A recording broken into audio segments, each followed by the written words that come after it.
কুমিল্লা ৪ আসনের বাংলাদেশ জামায়াতে ইসলামী নেতৃত্বাধীন ১১ দলীয় জোট মনোনীত প্রার্থী হাসনাত আব্দুল্লাহ চাঁদাবাজদের বিরুদ্ধে কঠোর অবস্থানের হুঁশিয়ারি দিয়েছেন। এক নির্বাচনী সভায় তিনি বলেন, চাঁদাবাজদের কঠিন হাতে দমন করা হবে। অনেকেই এখন ভোট কেন্দ্র দখল ও ভোট চুরির পরিকল্পনা করেছে।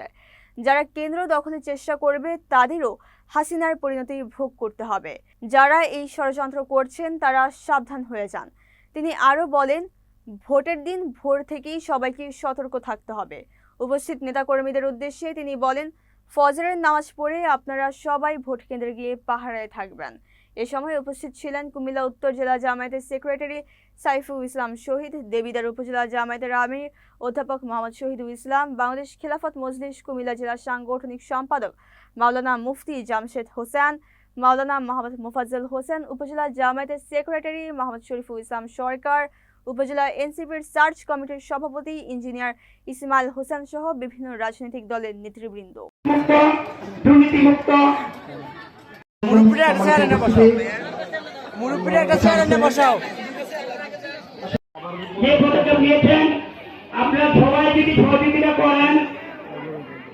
আরেকটি কথা বলে শেষ করে দিচ্ছি, আমরা কেউ কাউকে হস্তমস্ত কথা বলবো না। যদি এখানে যারা উচিত নামান সংক্ষিপ্ত বক্তব্য নিয়ে আসেন বাংলাদেশ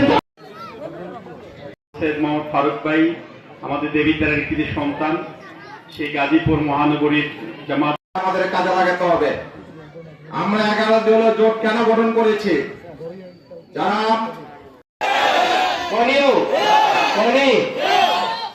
তারাও আবার আপনাদের নেতা হইব বুঝলি।